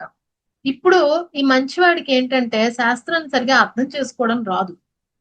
ఈ తప్పులు చేస్తా ఉంటాం. మంచితనం అనే సత్వగుణంలో కూడా తమో సత్వగుణము రజో సత్వగుణం ఉంటాయి. తమో సత్వగుణంలో మనం నమ్మిందే, తాను పట్టిన కుందేలకు మూడే కాళ్ళు, నేను నమ్మిందే కరెక్ట్, ఇంకోటి ఏం లేదు అని అనుకుంటూ అలా గుడ్డెద్దు చేలో పడ్డట్టు వెళ్ళిపోతాం. పాత సినిమాల్లో డాడీలు అందరూ అనమాట, వాళ్ళ మాటని కాదంటే గుండెపోటు వచ్చి చచ్చిపోతుంటారు. ఆబ్వియస్లీ సినిమాలు ఇలా చూడండి, ఎప్పుడైతే ఇలా చూసారో కర్మ సిద్ధాంతం ఇంకా అర్థం అవుతుంది. నెక్స్ట్ కమ్స్ రజో మంచి గుణం. ముందంతా కూడా అది కాదు ఇది కాదన్నా మార్చుకోవటానికి సిద్ధంగా ఉంటారు, మారటానికి సిద్ధంగా ఉంటారు. మార్పు అనివార్యం అని తెలుసుకొని మారుతూ ఉంటారు. ఓకే, ఇవి బ్యాలెన్స్ చేసుకోవడం వస్తూ ఉంటే గుణాతీతానికి వెళ్తాం, శుద్ధ సత్వానికి వెళ్తూ గుణాతీతానికి వెళ్తాం. దానికే అప్పుడే మన లైఫ్ లో గురువు ఎంటర్ అవుతారు. సాధన గురువు వచ్చిందంటే మనం శుద్ధ సత్వ జన్మంలోకి వచ్చినట్టు. ఓకే, ఇంతవరకు అర్థమైంది కదా. నెక్స్ట్ కమ్స్, మరి ఇప్పుడు ఏం మారింది? ఇప్పుడు ఏం మారిందంటే యుగం మారింది. ఎప్పుడు మారిందండి? మాకు ఏం చెప్పలేదు, డేట్ కూడా చెప్పలేదు మాకు. అలా ఎలా మారిపోతుందండి? ఎనర్జీస్ మారిపోయండి. 2004 నుంచి ఈ ప్రక్రియ మొదలైంది. 2004 సునామీతో స్టార్ట్ అయింది. 2011 జపాన్ సునామీతో ఎక్కువైంది. 2018 ఆర్ 17 చిలీ భూకంపంతో ఇంకా స్పీడప్ అయింది. 2020 కోవిడ్ తోటి కంప్లీట్ గా అన్ని మారిపోయాయి. ఎవరికైనా 2020 అయిపోయి 25 ఏళ్ళు అవుతోంది అని అంటే నమ్మబుద్ధి వస్తుందా? ఏంటి ఇంత తొందరగా పరిగెట్టేస్తాం టైం? అనుకున్నవి జరిగిపోతున్నాయి. టైం పరిగెట్టేస్తుంది. టెక్నాలజీ 6 నెలలు కాదు 2 నెలలకు టెక్నాలజీ వస్తుంది. అన్నిటికన్నా ముఖ్యంగా ఏఐ మన లైఫ్ లోకి వచ్చేసింది. It is not even any ఒక ఫ్యాంటసీ స్టోరీ ఏం కాదు. ఇప్పుడు ఆర్టిఫిషియల్ ఇంటెలిజెన్స్, రోబోట్స్ అంటే ఇవన్నీ ఎందుకు వచ్చాయనంటే భూమి ఆ ఎనర్జీస్ కి తగ్గట్టుగా ఉంది. భూమి మీద అన్ని మార్పులు జరుగుతున్నాయి. సో ఇప్పుడు ఈ తరుణంలో కర్మ సిద్ధాంతం కూడా అప్డేట్ కాబడింది. ఎలా అప్డేట్ కాబడింది అనంటే కర్మ లేని స్థితి వైపు వెళ్తాం. ఇప్పుడు ఒక 18th సెంచరీ పర్సన్స్, 18, 17 శతాబ్దాల్లో జీవించిన వాళ్ళని తీసుకొచ్చి మన స్విచ్లు, రిమోట్లు, సెల్ ఫోన్లు చూపిస్తే వాళ్ళు ఏమంటారు? ఏంటివి ఏంటివి అంటారు. మనం ఆల్రెడీ ఆదిత్య 369 సినిమా చూసాం కదా. అలాగే ఇప్పుడు కర్మ అన్నది ఎంత అద్భుతంగా మార్చుకోవచ్చు అనంటే అదొక టెక్నాలజీ, అదొక సైన్స్. మనం కూడా అలాగే మార్చుకోవచ్చు. కానీ మనకి సెల్ ఫోన్లు, స్విచ్లు ఎలా పనిచేస్తాయో తెలుసు కదా. మనమే ఆశ్చర్యపోం కదా. అలాగే సైన్స్ తెలుసుకుంటే, దీని వెనకాల సైన్స్ తెలుసుకుంటే కర్మని మనం డిలీట్ చేసుకోవడం చాలా ఈజీ అయిపోతుంది. ఎలా డిలీట్ చేసుకోవాలి కర్మని? ఇది నేను చెప్తుంది కాదు. టావో తేచింగ్, లావోజు, జెన్ టీచింగ్స్ ఇవన్నీ కూడా మన భారతదేశాన్వే చైనా వెళ్ళి అక్కడ ప్రాక్టీస్ చేశారు. టావో తేచింగ్, జాజన్, లావోజు ఇవన్నీ కూడా ఏం చెప్తున్నాయంటే, ఒక పుస్తకం కూడా మీకు కుదిరితే ఆ పుస్తకాన్ని చదవటానికి ట్రై చేయండి. I tell you the movie, sorry I tell you the book. అది ఓషో రాసిన బుక్. సమ్ టైమ్ లో నేను చెప్తాను. ఆ బుక్ లో కర్మను ఎలా అనుభవించాలో రాసింది. కర్మ అంటే ఏంటంటే పరిస్థితులు, ఆలోచనలు, ప్రవర్తనలు అన్ని ఏ రూపంలో వచ్చినా అది కర్మే. ఏదైనా కర్మను ఎలా డిలీట్ చేసుకోవాలి అంటే ఆ వస్తున్న దానితోటి ఫైట్ చెయ్యకుండా, అంటే వ్యతిరేకించకుండా కంప్లీట్ గా యాక్సెప్ట్ చేసి ఒక గోడని చూస్తున్నట్టుగా ఆ పరిస్థితిని చూస్తూ ఉంటే పరిస్థితి దానంతటదే మారిపోతుంది. ఇలా కర్మ డిలీట్ అవుతుంది. ఎంతమందికి అర్థమైంది? ఎగ్జాంపుల్ తో చెప్పుకుందాం. నొప్పి ఉంది, నొప్పి నా శరీరానికి ఉంది, నేను ఇబ్బంది పడిపోతున్నాను, నొప్పి అబ్బా అబ్బా అబ్బా ఎన్నాళ్ళ నుంచి నొప్పి పడాలి, ఎన్నాళ్ళు పడాలి, అది ఇది అని అనుకుని నొప్పికి అటాచ్ అయితే నాది నొప్పి అనుకుంటే బాధ. శరీరానికి నొప్పి వచ్చింది, కళ్ళు మూసుకుని ఆ నొప్పిని అలా చూస్తున్నారు, ఏం చేయట్లేదు, ఏం జరుగుతుందో చూద్దాం, అసలు నొప్పిలో ఏమవుతుందో చూద్దాం అని అలా ఉన్నారు. నొప్పిని యాక్సెప్ట్ చేశారు, ఉన్నారు. ఆ నొప్పి మంటగా మారుతుంది, మంట అలా బాడీ అంతా స్ప్రెడ్ అయి మంట ఆరిపోయినట్టు ఆరిపోయింది. మళ్ళీ రమ్మన్నా రాదు. ఎంతమందికి అర్థం? మనస్సులో ఎమోషన్ అయినా అంతే. ఓవర్ థింకింగ్ వచ్చింది, ఏం జరుగుతుంది అలా చూడాలి. ఓవర్ థింకింగ్ అని ఎందుకు అనిపిస్తుంది? గుర్తించిన వాళ్ళు ఎవరు? గుర్తించి దానికి ఒక పేరు పెట్టి దానిలో ఇన్వాల్వ్ అవుతూ అది ఏడిపిస్తే ఏడుస్తున్నారు, నవ్వితే నవ్వుతున్నారు కాబట్టి ఆ థాట్ మనది అని అనుకుంటున్నాం కాబట్టి, అందులో ఇన్వాల్వ్ అవుతున్నాం కాబట్టి కర్మని కంటిన్యూ చేస్తున్నాం. ఒడ్డున కూర్చుని ఇప్పుడు అలా ఇలా లేచింది, ఇది బాధ, ఇది ఆనందం, ఇది సంతోషం, ఇది కోపం, ఇది దుఃఖం అని దానికి వచ్చిందని చూస్తూ అలా ఉంటే పరిస్థితి కరిగిపోతుంది. ఎంతమందికి అర్థమైంది? అతీష ప్రజ్ఞానం పుస్తకం పేరు అతీష ప్రజ్ఞావేదం. మాస్టర్ అతీష జీవిత చరిత్ర. అందులో రాస్తారు. ఇంకా ఈజీగా చెప్తాను. వస్తున్న పరిస్థితిని ఉన్నది ఉన్నట్టుగా అలా చూస్తూ దానిలో ప్రశాంతంగా ఉండడానికి ట్రై చేస్తే కర్మ కరిగిపోతుంది. మేము అలా ఉండలేమండి. స్టార్టింగ్ ఎలా ఉండాలి? నాకు వస్తున్న ఆలోచనలు మూడింటిని కలుపుకుంటా. నాకు ఇప్పుడు ఐస్ క్రీమ్ తినాలని ఉంది, ఐస్ క్రీమ్ తింటాను, తినను, న్యూట్రల్. నాకు ఇప్పుడు నన్ను వాళ్ళు అది అన్నారు, ఇది అన్నారు, నేను ఇప్పుడు బాధపడతాను, పడను, న్యూట్రల్. నేను ఇప్పుడు బాధపడతాను, పడను, న్యూట్రల్. అప్పుడు ఈ మూడు అనుకున్నప్పుడు మీరు కొంచెం వెనక్కి జరుగుతారా ఎమోషన్ నుంచి? మన ప్రాబ్లం అంతా అవతల వాళ్ళు అన్నారని కాదు. ఆ అన్నప్పుడు మనం అనుకున్నట్టుగా వాళ్ళు అనుకోకుండా వేరేలాగా వాళ్ళకి అనిపించి అందుకని మనల్ని అన్నారు. Chinese Chinese cinema Korean sub titles తో చూసినట్టుందా? అంటే మన పనిని అవతల వాళ్ళు ఒక విధంగా మెచ్చుకోవాలి అని మనకి ఎక్స్పెక్టేషన్ ఉంటుంది. అలా వాళ్ళు చెప్తారేమో అని మనం వాళ్ళ నుంచి సేమ్ అలా చెప్పడాన్నే ఆశిస్తాం. కానీ వాళ్ళు అలా చెప్పకుండా వాళ్ళకో ఆలోచన ఉంటుంది కదా, వాళ్ళకో థాట్ ప్రాసెస్ ఉంటుంది. అందులో వాళ్ళకేదో కనిపించింది నచ్చంది, అలా చెప్పేసరికి అదిగో నన్ను అనేస్తారు. నాకు తెలుసు నన్ను అంటారు. తెలిసినప్పుడు ఇంక బాధపడ్డం దేనికి? తెలిసినప్పుడు ఇంక బాధపడ్డం దేనికి?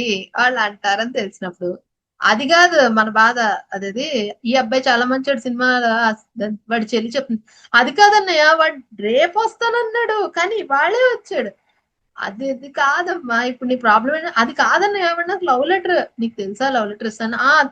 తెలుసు కానీ మరి ఎందుకు చెప్పలే, మర్చిపోయినా నేను. అంటే దానికి అన్ని తెలిసే జరిగింది కానీ నా మీద ఉండొద్దు తప్పు అని అనడానికి వచ్చి ఏడుస్తుంది అనమాట. సేమ్ అలాగే మనం కూడా నో నేనేం తప్పు చేయలేదు, వాళ్లే నన్ను కావాలని అన్నారు అని మనసుని శాంతపరచుకోవడానికి మన ఎక్స్పెక్టేషన్స్ మనల్ని ఇలా ఆడిస్తాయి. నాది, నేను, నా పని, నేను చేశాను ఇలా చెప్తూ మన మనసు ఆడించేస్తుంది, ఆట ఆడిస్తుంది. అర్థమైందా? కర్మను ఎలా క్లియర్ చేసుకోవాలి? ఫస్ట్ స్టార్టింగ్ స్టెప్, వస్తున్న ఏ ఆలోచన అయినా మూడుగా అనుకోండి. చేస్తాను, చేయను, న్యూట్రల్, ఉంటుంది లేదు, న్యూట్రల్. దీనికి పాజిటివ్, నెగిటివ్, న్యూట్రల్ అనుకోవడం చాలు. ఇప్పుడు ఎవరి మీద కోపం వస్తుంది, కోపం, శాంతం, న్యూట్రల్. ఎవరో తిడతారు, మనకు తెలుసు వాళ్ళు తిడతారని, వాళ్ళు ఇప్పుడు తిడతారు, తిట్టరు, న్యూట్రల్. మనకి బాధ వచ్చేస్తుంది, నేను బాధపడతాను, బాధపడను, న్యూట్రల్. ఇది కర్మని కరిగించుకోవడానికి ఫస్ట్ స్టెప్. సెకండ్ స్టెప్, స్టెప్లు ఉన్నాయి దీనికి. థాట్స్ లో వచ్చేస్తుంటే, మీరు ఇందాక అడిగారు ఓవర్ థింకింగ్ వచ్చేస్తుందండి, నన్ను ఇలా అన్నారు, అలా అన్నారు, అది ఓకే, డిలీట్. కొంతసేపు వాటిని రానిచ్చి పిచ్చి పిచ్చిగా ఎలా ఉంటే అలాగా దాన్ని వాగనిచ్చి, మనస్సుని వాగనిచ్చి తర్వాత ఇంకేం వాగుతావు చెప్పు, ఇంకేముంది నీ దగ్గర, చెప్ చెప్ చెప్ అని వాగనిచ్చి చివరాఖరికి అయిపోయిందని ఇది మొత్తం డిలీట్.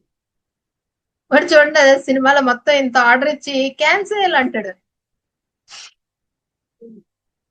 కదా. అలాగే మనం కూడా వాగు వాగు, ఇంకా come on give me that. Movies ఇదిగే చూడాలి. మొత్తం వాగనిచ్చి మొత్తం డిలీట్. అప్పుడు ప్రశాంతంగా కూర్చోండి. మీ మైండ్ ఎన్ని భూతాలు చూపిస్తుందో చూపించనివ్వండి, మీరు దాని మీద ఒక్క లైట్ వేయండి అంతే, అవన్నీ భూతాలు కాదే బాబు నీడలు అని తెలుస్తుంది, మనసుకు చెప్పొచ్చు. So this is second step. Okay, కర్మని డిలీట్ చేసుకోవడంలో సెకండ్ స్టెప్. థర్డ్ స్టెప్ ఉంది. ఇది కూర్చుని మనం కొంత ఇంట్రాస్పెక్షన్ చేసుకోవాల్సింది. ఇంట్రాస్పెక్షన్ అంటే ఏ జన్మ మాత్రం నేను కావాలని ఎత్తాను, నా చేతిలో ఏమైనా లేదు. డైరెక్టర్ ఎవరు? శివుడాజ్ఞ లేదే చీమైనా పుట్టదు అని పరమాత్మ చెప్పాడు. అంటే నేను చేసిన ప్రతిదానికి కారణం ఎవరు? దేవుడే చేయించాడు. పాత్రధారి నేనైతే సూత్రధారి ఎవరు? పరమాత్మ. మీకు నచ్చిన పేరు పెట్టుకోండి, దేవుడు కృష్ణుడే అనుకుంటారో రాముడే అనుకుంటారో, హూ ఎవర్. ఓకే, నన్ను ఇప్పుడు రోగిష్టి పాత్ర ఎత్తమన్నాడు, ఎత్తాను, అయిపోయింది. ఈ రోగిష్టి పాత్రకు కావలసిన సామాను, సరంజామ, మేకప్ కిట్, కాస్ట్యూమ్స్ అన్ని దేవుడే ఇచ్చాడు. నేనేదో నావనుకుని వాడేసుకుంటున్నాను, అక్కర్లేదు అని చెప్పి మొత్తం. అంటే పూర్వ కర్మలు మనకుండేది ఏంటి, నాకు ఈ రోగం ఎందుకు వచ్చింది, నేను పూర్వజన్మలో ఏదో పాపం చేశాను కాబట్టి రోగం వచ్చింది కదా అని అనుకుంటాం కదా. అదే మన మేకప్ కిట్, సరంజామా అన్ని అనమాట, క్యారవాన్ వ్యాన్, అది మనది అనుకుంటాం. ఆ జన్మలో నాతో తన్నించుకోమని ఎవరికో చెప్పాడు, నేను తన్నేను. ఆ జన్మ క్యారెక్టర్ నాది కాదు, నేను ప్లాన్ చేసుకోలేదు. ఈ జన్మ క్యారెక్టర్ నేను ప్లాన్ చేసుకోలేదు. సరే ఓకే పరమాత్మ, ఇన్నాళ్ళు నేను చేస్తున్నాను అనుకుని పాపం నీ మెగాఫోన్, నీ మానిటర్ అన్ని నేను మోసేసాను, నీ కుర్చీలో నేను కూర్చున్నాను, థ్యాంక్ యూ, నాకు బాగా బుద్ధి వచ్చింది అని కుర్చీ ఖాళీ చేసి దేవుడికి ఇచ్చి డైరెక్టర్ కూర్చుని మనం ఆ పాత కర్మలు, పూర్వకర్మలు, వచ్చే కర్మలు, ఈ జన్మ కర్మలు అన్ని నీ ముందు వదిలేస్తున్నాను, నేను ప్రశాంతంగా ఉన్నా, నువ్వు ఇచ్చిన పాత్ర ఎత్తి హ్యాపీగా నా రెమ్యూనరేషన్ నేను తీసుకుంటాను. ఎందుకు పెద్ద పెద్ద హీరోలు అంత ప్రశాంతంగా ఉంటారంటే, డైరెక్ట్ చెప్పినట్టు యాక్షన్ చేస్తారు, ఎన్నిసార్లు చెప్తే అన్నిసార్లు చేస్తారు, ఆ తర్వాత పక్కన వెళ్ళి కూర్చొని చక్కగా వాళ్ళ ఫ్యామిలీతో ఎంజాయ్ చేస్తారు. మనం అబ్బాయి స్క్రిప్ట్ లో ఇవి మార్చొచ్చుగా, స్క్రిప్ట్ లో ఇది మార్చొచ్చుగా, డైలాగ్ ఇది పెట్టొచ్చుగా అని అడుగుతూ ఉంటాం అన్నమాట. అర్థమైందా? నేనే రాసి డైరెక్ట్ చేసేస్తున్న ఫీలింగ్ వస్తూ ఉంటుంది. పూర్వ జన్మలో నేను ఏదో చేశాను, అందుకే ఏమీ లేదు. శివుడాజ్ఞ లేనిదే చీమైనా కుట్టదు అని ఎప్పుడైతే మనం ఆ సూత్రాన్ని అమలుపరుచుకుంటామో, అప్పుడు బాబు నాదేం లేదు, డైరెక్టర్ గా నువ్వే ఇచ్చావు, నేను ఆ పాత్ర ఎత్తాను, ఇగో ఇప్పుడు నన్ను తనుగుతోంది ఆ కర్మ, దాన్ని కూడా నీకే చక్కగా గిఫ్ట్ ఇచ్చేస్తున్నాను, నాకు వద్దు అని చెప్పి, ఇదే అసలైన నిష్కామ కర్మయోగం. నిష్కామ కర్మయోగం అంటే ఏంటి? ఏమీ ఆశించకుండా పని చెయ్యటము. అర్థమైందండి? కర్మని డిలీట్ చేసుకోవడానికి 4 స్టెప్స్ చెప్తుంది. First step, positive, negative, neutral. ఏదొచ్చినా, ఏ ఆలోచన వచ్చినా, ఏం చెయ్యాలనిపించినా అన్నిట్లోనూ 3 విషయాల్ని కలుపుకోండి. అంటే మీకు పాజిటివ్ గా అనిపించింది, నెగిటివ్ కౌంటర్ పార్ట్ ఉంటుంది కదా దానికి. నేను ఇప్పుడు ఇది చేస్తాను, మీరు చూసుకోండి కావాలంటే, మీ ఇంట్లో మీరెంత పర్ఫెక్ట్ గా ఉంటారో మీ ఇంట్లో వాళ్ళంతా ఇంపర్ఫెక్ట్ గా ఉంటారు. మీ ఇంట్లో ఎనర్జీ బ్యాలెన్స్ అవ్వాలి కదా, అందుకనే వాళ్ళు ఇంపర్ఫెక్ట్ గా ఉంటారు. సో మీరు పర్ఫెక్షన్ కోసం క్రియేట్ చేయకుండా, చేస్తాను చెయ్యను న్యూట్రల్, మంచి చెడు న్యూట్రల్, నాకు కోపం వస్తుంది రాదు న్యూట్రల్, కోపం శాంతం న్యూట్రల్, బాధ సంతోషం న్యూట్రల్. ఇలా ఎమోషన్స్ లో కూడా మనం మూడింటిని ఎంచుకుంటూ ఉంటే, ఆరోగ్యం కావాలనుకుంటాం కదా, ఆరోగ్యం కూడా, ఆరోగ్యం అనారోగ్యం న్యూట్రల్, అలానే ఉంటూ ఉంటే ఫస్ట్ స్టెప్ లో కర్మ కొంత కరుగుతుంది. సెకండ్ సెకండ్ ఏం చెప్పాను మర్చిపోయారా? మనస్సుని మాట్లాడనివ్వాలి, బాగానివ్వాలి. మాట్లాడు, ఎంత మాట్లాడుతుందా? చెప్పు, చెప్పు, ఇంకా చెప్పు, ఇంకా చెప్పు, చెప్పు. అంతా అయిపోయిన తర్వాత డిలీట్. అయిపోయింది, over, done. Positive, negative, neutral, వాగనిచ్చి చివరికి క్లోజ్ చేసుకోవాలి. And third one, deep. దాన్ని ఏమంటారు, ఇన్సైట్ అంటాం. ఇది కూడా నాది కాదు, అది నువ్వు నాకు ఇచ్చావు, ఇది కూడా నువ్వే నాకు ఇచ్చావు, కాబట్టి అది వద్దు ఇది వద్దు, మొత్తం నీ ముందు తీసుకొచ్చి పెట్టేస్తున్నాను, నా కర్మ ఇప్పటి నుంచి నేను స్వచ్ఛంగా జీవిస్తున్నాను. అలా అని మనకు తిట్టాలనిపించి తిట్టేసి దేవుడిదని అనకూడదు. Got it? సో ఇది 3 స్టెప్స్, నాట్ 4 స్టెప్స్, ఇది 3 స్టెప్స్. ఇలా చేస్తూ ఉంటే అప్డేటెడ్ వెర్షన్ ఇది, కర్మని క్లియర్ చేసుకోవడానికి అప్డేటెడ్ వెర్షన్. ఇప్పుడు మనం పాస్ట్ లైఫ్స్ చూసుకోవచ్చు కదండి అనొచ్చు. కానీ ఫెయిల్ అయిపోయిన పేపర్ చూసుకొని ఏం రాసామో చూసుకునే ఉపయోగం ఏముంది? ఉపయోగం లేదు కదా. అక్కడ మనం బాహుబలి స్టోరీ రాస్తాం. వాడి సర్క్యూట్ ని ఎక్స్ప్లెయిన్ చేయమంటే మనం బాహుబలి స్టోరీ రాసొస్తాం. వాడు ఇంకేదో ఎక్స్ప్లెయిన్ చేయమంటే మనం ఇంకో సలార్ స్టోరీ రాసొస్తాం. ఇప్పుడు నడుస్తున్నవన్నీ అవే కాబట్టి మనం పాస్ట్ లైఫ్ చూసుకుని మనకేం ఉపయోగం లేదు. కానీ మనతో మనం ఎలా ఉండాలో నేర్చుకుంటూ కర్మని క్లీన్ చేసుకోవచ్చు, హీల్ చేసుకోవచ్చు. ఎందుకంటే ఈ టైం అంతా ఎలాంటిది, వచ్చే తరం అంతా ఎలాంటిది అని అంటే కర్మలు లేని పిల్లలు పుట్టబోతున్నారు. ఎందుకు చాలా మందికి పిల్లలు కలగట్లేదు అని అంటే బికాజ్ మన ఇంకా కర్మ సిద్ధాంతంలో మిగిలిపోయారు. ఆ గర్భాలు రెడీగా లేవు. అందుకని చాలా మంది ఇన్ఫర్టిలిటీ ప్రాబ్లమ్స్ తోటి ఫేస్ చేస్తున్నారు. ఇప్పుడు కర్మల్ని క్లీన్ చేసుకుని డిలీట్ చేసుకుంటే వచ్చే వాళ్ళు డైరెక్ట్ గా కర్మ లేని వాళ్ళు పుడతారు. కర్మ సిద్ధాంతం వాళ్ళకి అప్లై అవ్వదు. అబ్బా ఎలా అండి అంటే చెప్తున్నాను కదా, 18th సెంచరీలో వాడిని తీసుకొచ్చి స్విచ్ చేయమంటే భయపడతాడు ఎలా జరుగుతుందని. అదే మనకి అర్థమైపోతుంది కదా, అరే వెనకాల వైరింగ్ ఉంటుందిరా బాబు, అదంతా అందుకే ఆన్ అవుతుంది అని. ఇది సెల్ ఫోన్ అంటారా బాబు, ఇది టచ్ టెక్నాలజీ, కీప్యాడ్స్ ఇలా ముట్టుకుంటే అయిపోతుంది అని చెప్పి వాడికి చెప్తాం. సేమ్ అలాగే వచ్చే తరాలు కూడా very very high energy and high consciousness తో పుట్టేవాళ్ళు 2025 నుంచి పుట్టే పిల్లలు అందరూ కూడా లాస్ట్ ఇయర్ నుంచి వచ్చేవాళ్ళు టైం లైన్ మారిపోయింది, అలా పుడుతున్న వాళ్ళు. సో ఎవరికైనా if you're facing with infertility issues and all, focus on your cleansing of కర్మ. మీ పిల్లలకి పెళ్లిళ్ళు అవ్వకపోతున్నా, పిల్లలు కలగకపోతున్నా, ఫోకస్ ఆన్ క్లెన్సింగ్ ఆఫ్ కర్మ. కుటుంబ కర్మని, వ్యక్తిగత కర్మని క్లియర్ చేసుకుంటూ ముందుకెళ్తే వచ్చేస్తుంది, ఆటోమేటిక్ గా వచ్చేస్తుంది. అర్థమైందండి కర్మ సిద్ధాంతం?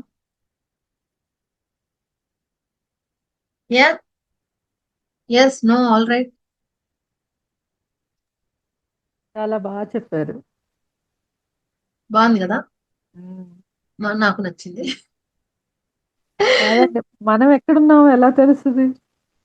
మనం ఎక్కడున్నామో ఎలా తెలుస్తుంది అని అంటే మీరు ఎలా డీల్ చేస్తున్నారు. మీలో ఎక్కువ తమో గుణం లక్షణాలు వస్తున్నాయా అంటే అదే పనిగా కూర్చొని ఏం వస్తుంది, కోపం, ద్వేషం, సీరియల్ హీరో అంటే సీరియల్ విలన్ లేడీ లాగా అలాంటి ఎక్కువ ఎమోషన్స్ ఉన్నాయా, లేకపోతే సీరియల్ హీరోయిన్ లాగా నాకు అంతే ఇంకా నాకు తప్పదు ఇదంతా అని ఆ డైలాగులు ఉన్నాయా, లేక ఇవేం అక్కర్లేదు నా సాధన, నేను జీవితంలో ముందుకెళ్ళాలి ఈ ఆలోచనలు అలాంటివి ఉన్నాయా?